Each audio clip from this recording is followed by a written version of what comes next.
Greetings. Last night I recorded a long and fire hose-like. Frankly, it was so long that in the end I forgot to articulate my main intended conclusion that I wanted to get across. So I'm going to say that now, which will kind of give you a destination in mind as we go through this 40-minute, frankly, where I lay out various categories and subcategories for empowering more individuals, presumably you, the viewers of this platform, towards mature and resilient development in service of life. This is meant to specifically contrast the concept of the sovereign individual, which is in service of increasing power and wealth accumulation, narrow boundary versus wide boundary. From the evolutionary perspective of multi-level selection, we are now at a place that being aware of the stakes of our times and all the things that we talk about on this podcast, the concept of the sovereign individual makes no sense. It is an oxymoron. The stakes of our time demand that we embrace our interconnected nature and move beyond the pursuit of individual sovereignty for sovereignty's sake into being sovereign as homo sapiens, but collectively as islands of coherence together in service of life. So the following list of 9 categories with 3 subcategories each is my first pass at mapping what this might look like, at least directionally. Plus, Frank makes a cameo. Here we go.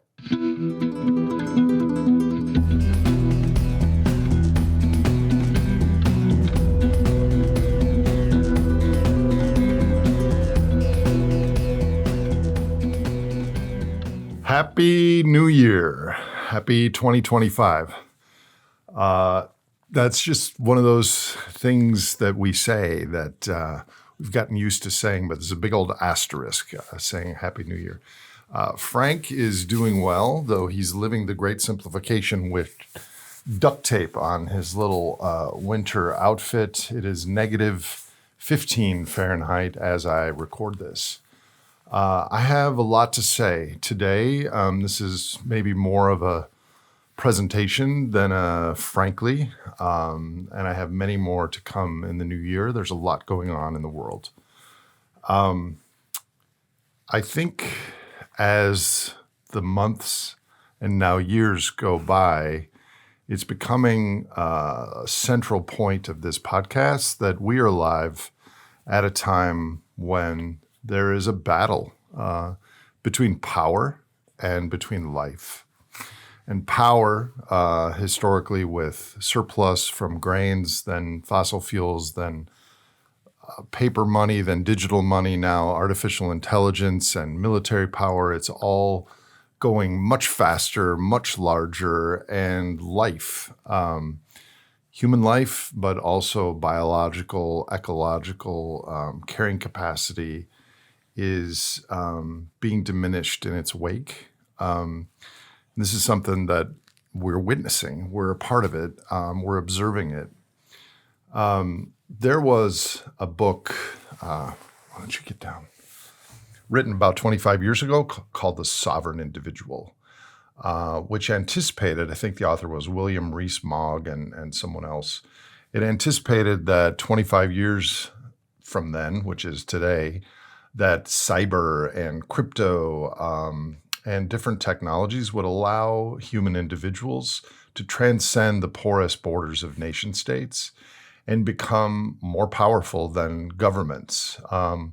There's even a website today called The Sovereign Man, which has a checklist on how human individuals can amass such wealth and power. So what I'd like to talk about today is, given some people are pursuing that path, given that our society is kind of approaching late stage clown world in some of the things we see happening, what's the barbell to that? What's the antidote for a human being alive today, knowing what we know about ecological overshoot, the biophysical macroeconomic picture, the stakes of not only our generation and our species, but future generations and species on this one blue-green earth that we share. So I've come up with a list of categories and subcategories that are aspirational. I certainly, I'm trying to understand and follow these things myself. They're certainly not lines in the sand; they're just aspirational. But what are the categories of things that we can and might be able to do in counter to the sovereign individual? If you look at prior societies that succeeded in imbuing wisdom into their cultures, a common theme was restraint. And we don't have much restraint in our current society.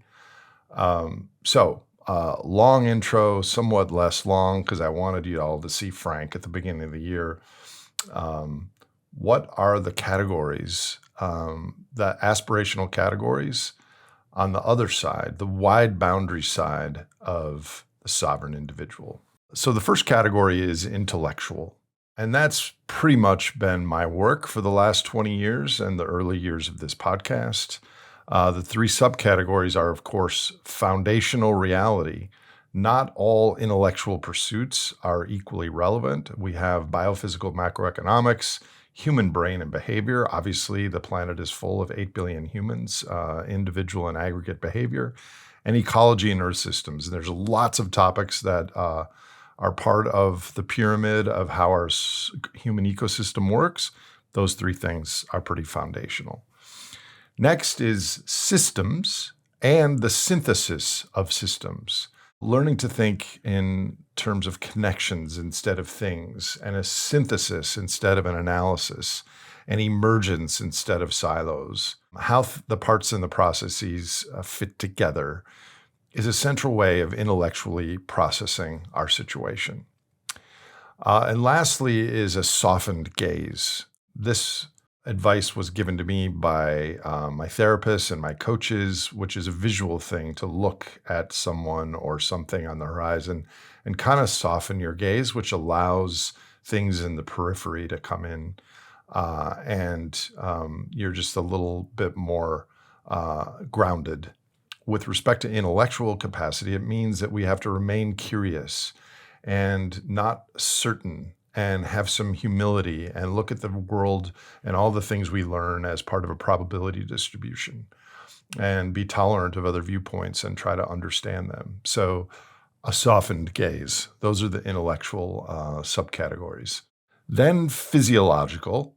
I did frankly a year ago that showed the human evolutionary stack, which is our cognition in our neocortex. And remember that our brains were built upward and forward over time from pre-hominids and pre-hominids and single-celled organisms ultimately. We have our cognition, our limbic system, our reptilian system, our enteric system, organ cells, and our microbiome.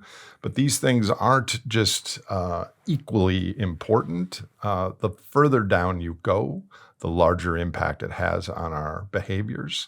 And our physiological fight or flight system is incredibly active and needs to be supported. And many of us that follow this podcast and the material things going on in the world with currencies and AI and oil and geopolitics, we spend a lot of time in our brains. So physiologically, I think it's very important to nourish ourselves. We have to prioritize it. This means nutrition, which is increasingly difficult with the food deserts in our world full of endocrine disrupting chemicals, et cetera.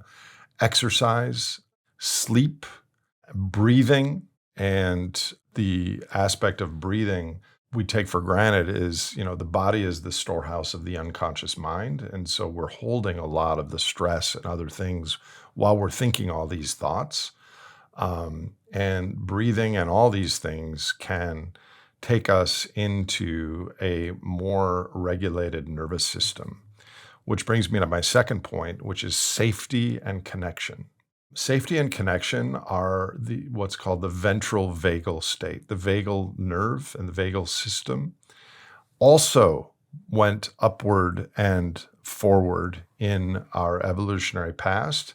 And the dorsal vagal, which is the vagal nerve going down our spine in the back was the foundation of the fight, flight, or freeze. But it was the freeze. It was the shut down when we had too much fear. We would just shut down and not move like a possum. And so it's not a pyramid per se, but from the freeze, flight, fight, on the top of the pyramid is safety. And it's not just that our parasympathetic nervous systems are healthy and accessible, but it's not just safety, it's also connection. And this has to do with the fact that we're social primates. So we have to spend more time in our parasympathetic nervous system in balance with our sympathetic nervous system. And so safety and connection is something we need to prioritize. I'm still learning this, and I think it's incredibly relevant. To be frank, I'm recording this an hour after my cranial sacral therapist left here. And usually, frankly, I've done quite a few of my recent franklies after she leaves. I started working with her a year ago. I'm going to digress. This may be a long frankly. And she's like, I've watched some of your Franklies and I really love the content and I really love your heart and your authenticity. But on some of them, I can tell that your nervous system is dysregulated. I'm like, what do you mean? She's like, I hear the facts. I hear your honesty and your earnestness, but you can tell that you're somewhere between flight and shutdown. Either you're overwhelmed or you have too much anxiety. Now, of course, I do, as many of you do, paying attention to what's happening in the world. So I've taken the step to get help with that, and it is helping. And it makes me realize that we need lots more. We need some people to understand a little bit about the meta crisis and roll up our sleeves and care about it a little bit. But then we need to find community and balance our nervous systems, get into the safety and social connection space, and then go back and work on the deep aspects of the meta crisis. Facts alone ain't going to cut it. The third category under physiology is spaciousness. Another coach of mine gave a really good analogy that all of us have this cultural overlay, which is a hurricane in our minds, but that each of us has an inner core of how we really are. I was just at a party last week with a lot of people who are fans of The Great Simplification. It was organized by some friends of mine. And something amazing happened the next day. I didn't check my phone until 3 in the afternoon. And that's because the community and the space and the love and the kind of all being on the same team shouted louder to me than my phone. And so my friend said that that's how we really are. That's who we really are and who we were in ancestral times. It's just the hurricane of social media and advertising and politics and all the things spin up in our minds. And it's harder for us to find this inner eye. And so we need, as agents who are aware of this during these times, to find that inner eye, partially to combat the eye of Sauron, and to find a protective space. So ultimately, what I mean by spaciousness is not busy, busy, busy all the time, but carving out an inner core of time to feed your inner core, your physiology, and instead of being productive and busy all the time. Next category, psychological. Of course, I'm very interested in this, and on the behavioral stack, the limbic system is our mammalian brain, and it's either satisfied or dissatisfied. And there's lots of things in our culture today that lead us to dissatisfaction, and we face every day a smorgasbord of supernormal stimuli. So the first subcategory is ancestral intimacy.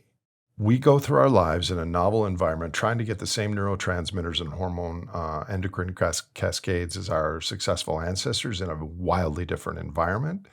But we often get the chemicals like pornography or stock options or shopping or social media likes.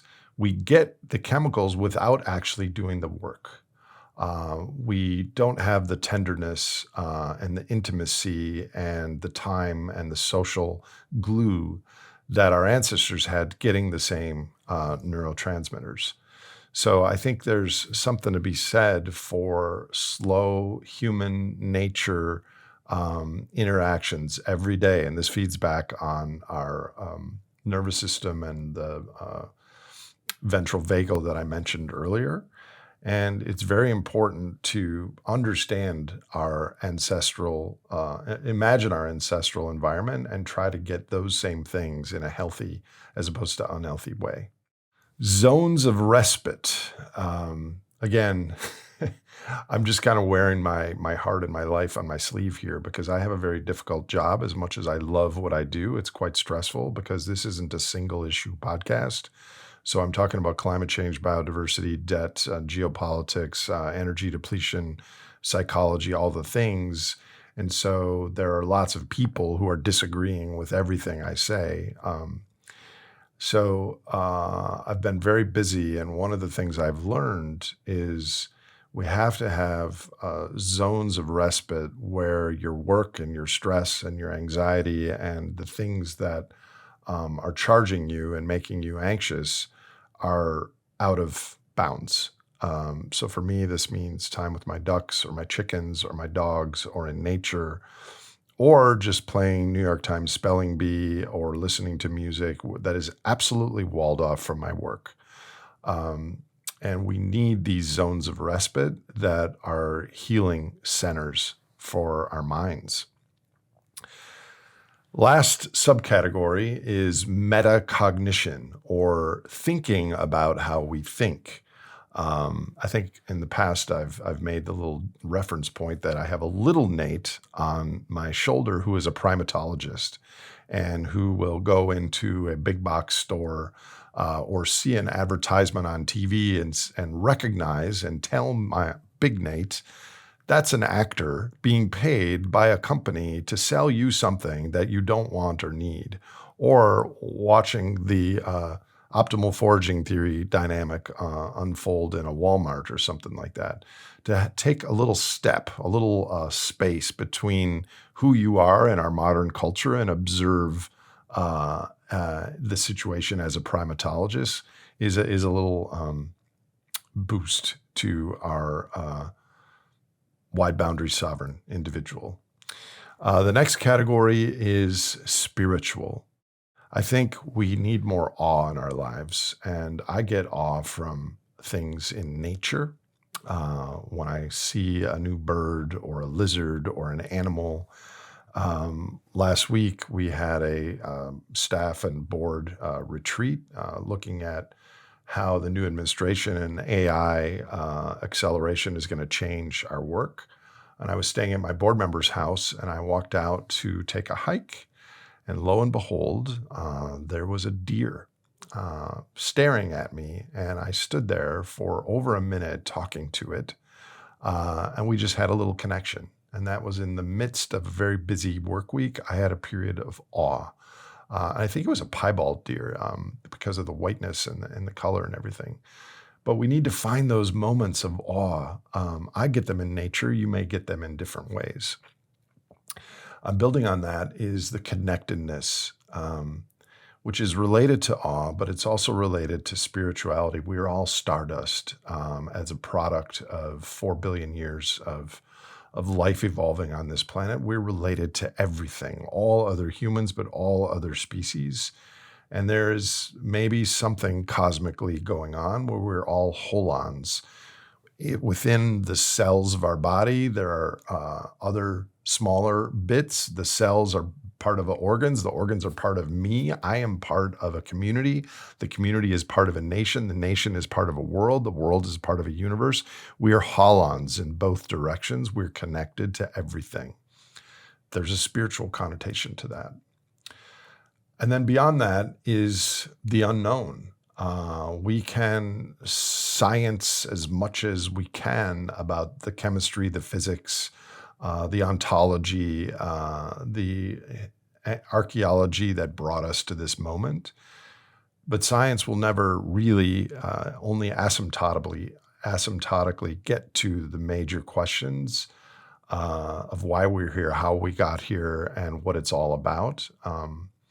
And so a little error bound on the certainty of spirituality, I think, is necessary. Next category is economic. Some of you might just say everything I just said before is irrelevant. Let's just start with economic and go from there.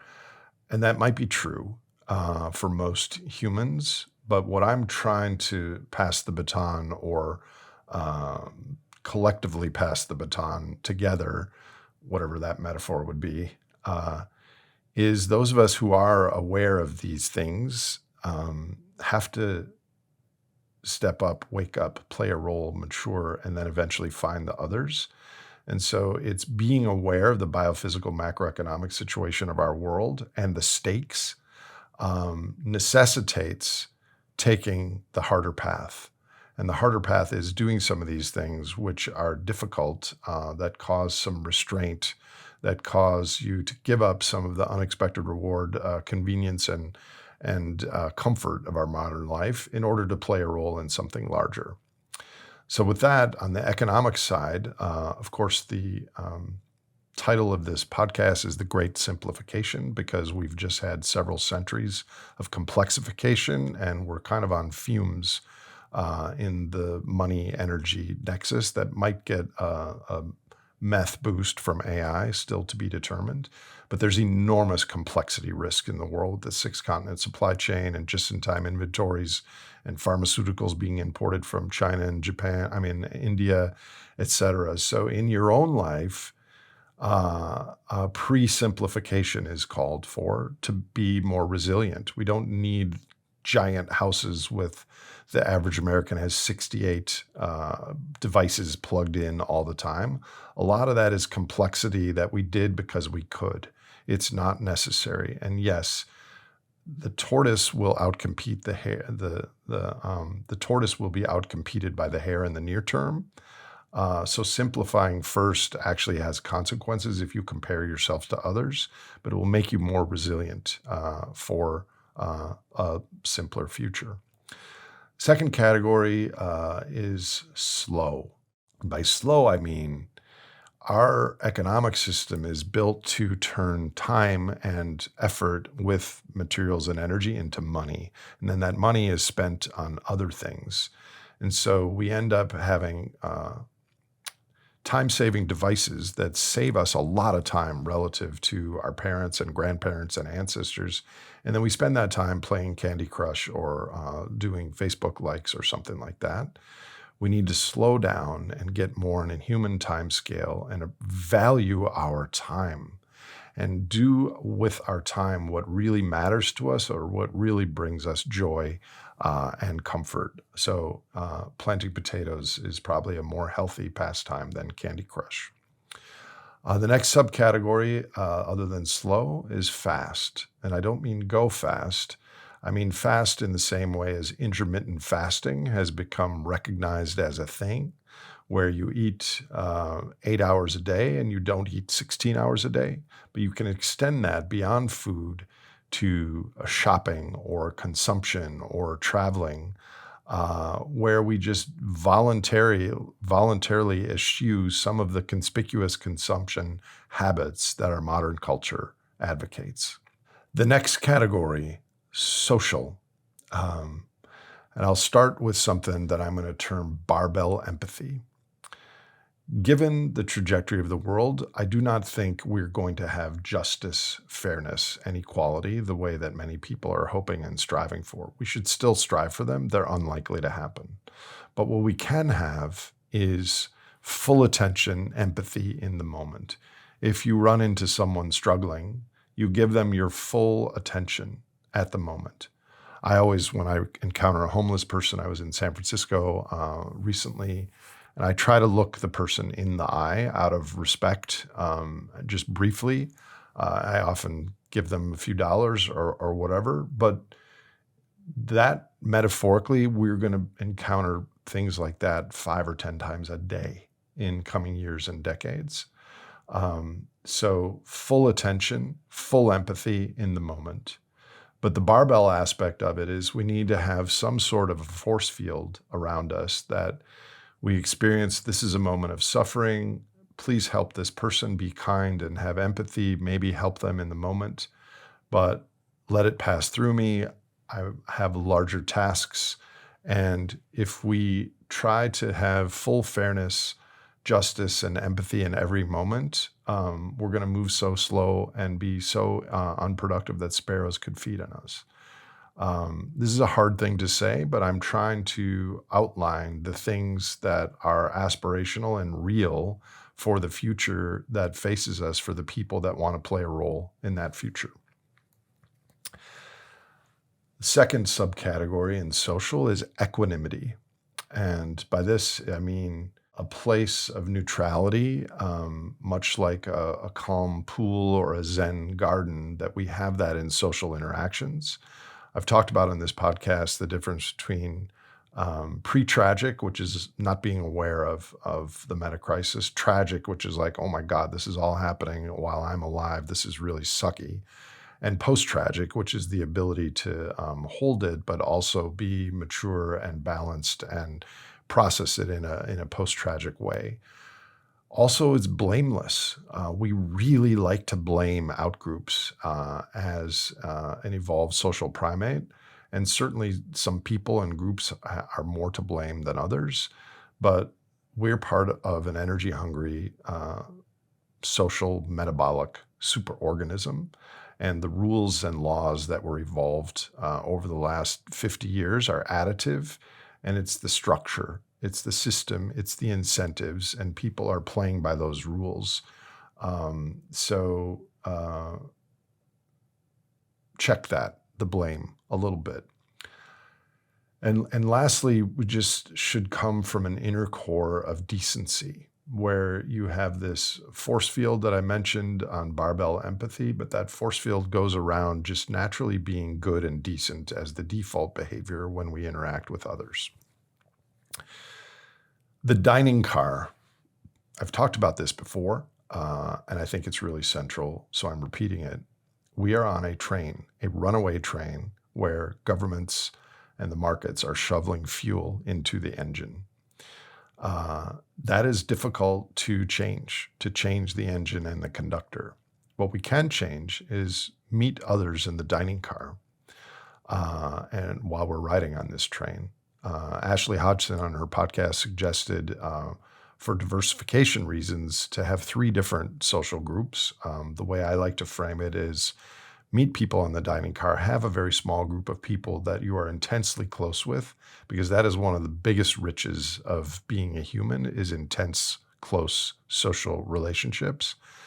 But in my world, in my life, I have 3 groups. I have one group that is just intellectual systems ecologists. So they live all over the world and we share intellectual ideas with. Another is people that I just like to hang out with and go fishing and watch football and go for hikes and play with dogs. And another group is trying to impact the future and change the initial conditions of what's coming to be better than the default. Those are the people that give my life meaning, because when I talk to them, we can cut through all the BS and we know that we care about in service of something greater than ourselves, and we're working towards it. So find the others on the dining car. The next category is local. And I'll start with your own area, physically where you live in the world. Find a place where you can walk to that has a sit spot, where you sit there every day or every couple days when you can get there for 30 minutes or whatever you can make work. Get to know the trees, the birds, the ecology, the grasses, the sky. Get intensely familiar with your sit spot in your local area. That is your home on this planet.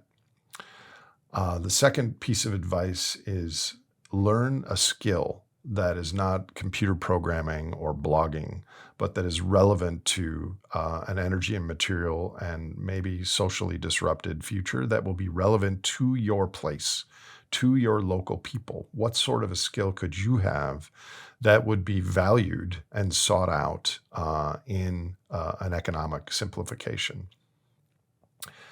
And thirdly, consider being a rock in the river, which is that you have the economic, psychological, social maturity and wisdom that when things start getting tougher, you have roots and you're not going to be swept away by the rushing water where others in your community might be, and you might be able to help them. And if there's enough of you, you might be able to redirect the water itself. So consider being such a rock in the river locally. The next is ecological. I think it's clear, and I had a little visualization showing the hierarchy of things that contribute to decisions in our society. And AI and geopolitics are at the top, and well being of citizenry and the environment is at the bottom. As much as I care about the natural world, I realize that we have to be strategic. My next, frankly, is going to be a framework for philanthropy, and one of the categories is in service of life underground, because we're going to have to, quote unquote, solve climate, biodiversity, plastics, ocean issues indirectly, because they're not going to be voted on by the market. In fact, they're going to continue to become more antagonistic against what the market dictates. So the ecology and the environmental response is going to have to be looking 2 or 3 steps ahead and being strategic about it. Secondly, maximize your impact on the planet. Don't minimize it. Me not flying, or any of you not flying, means that the people riding high on the superorganism flying to Mordor are just not going to have any foils or speed bumps in the way of their things. If I lived in the shack on the land here and me and Frank just ate canned goods and never went anywhere, I would be 1/8 billionth less of a problem. But I would not be maximizing my impact with my skills, my network, my abilities on this planet. It's good to not eat meat and not fly for frivolous reasons and all the things that give us good ecological hygiene. But the stakes are now very high. And I think it's much better to maximize your impact in service of what you value. I value ecosystems and other species making it through the bottlenecks of the 21st century. You can fill in the blank for something that matters to you, but maximize your impact now, because at some point the superorganism will shrivel and the rules are going to change. Between now and then is when you want to maximize your impact. Building on that, the third category is seeds. Just like I meet people and they tell me the changes they've made in their life and their investments on mangrove forests in Indonesia, where the profits get fed back into the local community. And I was never aware of this, but they follow my podcast. In the same way, the things you do today, you may not see in this year or get an ROI the way that the market says in the next 5 years. But I think we, paying attention to this story now, we need to plant seeds that we might not see the fruit or even the full-grown tree while we're working. But lots of us planting these seeds, looking 2 or 3 steps ahead, thinking about the future, and suddenly that future has a better chance of better outcomes that we're not aware of. This is a very different mindset than investing in something and watching the monthly, quarterly, yearly financial returns. We need to plant seeds. The last category is personal. Knowing all these things and discussing them and feeling the stakes of what's at risk with the biosphere, the economy, our lives, I think we have to become more comfortable with discomfort. We like certainty. Uncertainty feels bad. But I think we have to become comfortable with being discomfortable. And this is, this is the stakes of the game. Having said that, another subcategory that, again, I got the word from my coach is glimmers or glimpses. we see glimpses of something that's better, something that's changing in our life, something that's emerging, and it's not a full thing. I just have changed some of my habits where I don't drink coffee right when I wake up. I have some water and I sit in this chair and look at the birds on my back porch just for 10 minutes. And I breathe and I just sit there. And 6 months ago, I would check my email while I'm having coffee on my phone, like right away. And I can see the impact that that's had on my life. That's a small thing, but look and expect for these glimmers that are happening simultaneously with the gathering storm clouds. Lastly, I've been using this word, B plus. DJ White has been on this podcast twice, a long-term friend and colleague. He probably, there's a million dolphins alive now that wouldn't have been without his work. He stopped the drift nets in the 1980s. He stopped a dolphin drive kill in Taiwan. He changed the star-kissed tuna to have it not have dolphins in it. DJ did some A-plus stuff in service of life. I'm not that. I have a podcast. I like to watch football and hang out in the woods and take naps and play cribbage and do spelling bees. And I'm just a guy who cares. But I care a lot. And so the things I'm doing, let's just call it B plus in service. In my particular case, I deeply care about the natural world. So it's in service of life.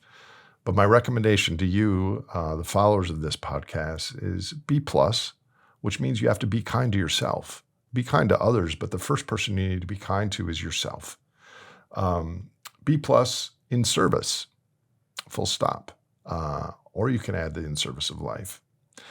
So I'll add one more category, which I hadn't thought about, but imaginal. Imaginal are the cells that are not caterpillar or butterfly. There's something that's like an amalgamation of both. And once those cells start to become butterfly, they self-organize into structures that become the butterfly. What are those things in your own life, in my life, that can change and structure those cells in a different way, that who you are a year from now, 5 years from now, 10 years from now has been changed by maybe following some of the categories here and striving and aspiring to be something different than you were during the upside roller coaster of the carbon pulse. Those are things for you to think about. I can't imagine them even for myself, though I think they're happening. Lots more to talk about on this, but I think there's three rough scenarios. One is that we can tweak the existing system somehow and make it better with policies or electric cars or something. I no longer think that's possible or not possible for much longer. The second scenario is the bend, not break, and then we stabilize, something like a great simplification. And the third category is a significant, massive upheaval, decline, collapse, population culling, all that. The things that I've just outlined here are relevant in all these scenarios. So the logical change I've had recently is, instead of saying, oh, we need to do this and get from a 20 terawatt down to a 10 terawatt system, and how are we going to do that with the renewable energy in tandem with the seed corn, which is our remaining natural gas, I think it starts with individuals rolling up their sleeves, understanding, squinting and seeing a blurry version of it, but understanding what we face, building their own resilience aligned with some of the categories I've listed here, finding the others, and then strategizing and engaging. We're at the stage right now where we need more people finding each other and building islands of coherence. Almost we need islands of coherence of islands of coherence. This is what I think is possible for the sovereign individual, wide boundary style. Someone who is pro-social, pro-future. Who we are as Homo sapiens is not really being advertised well by the modern Western men and women. Who we are capable of is still an unknown question. Um, so I hope this was helpful. This was just directionally interesting to me. I'm certainly no guru or spokesperson for any of these things. This is something that I'm going through myself. This is a journey I'm trying to, hitchhike in a sapient direction with this work, and I'm learning along the way. So let me know what you think about these categories or things I've missed. Here's to islands of coherence and some antidote to a sovereign human individual. Talk to you next week.